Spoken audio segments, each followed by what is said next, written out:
मी सुनील गीता दत्तात्रय तटकरे लोकसभेचा सदस्य म्हणून निवडून आलो असल्याने परमेश्वरासमोरून शपथ घेतो की मी विधीद्वारा स्थापित भारतीय संविधानाप्रत अनन्य श्रद्धा व निष्ठा बाळगीन. भारतीय सार्वभौमत्वाचे आणि भारतीय एकात्मतेचे निर्धाराने रक्षण करीन आणि जे कर्तव्य आता मला प्राप्त होत आहे ते नेकीने पार पाडीन.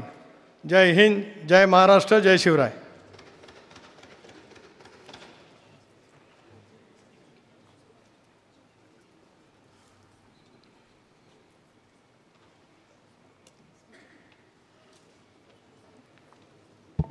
श्री श्रीरंग अप्पा चंदू बर्ने.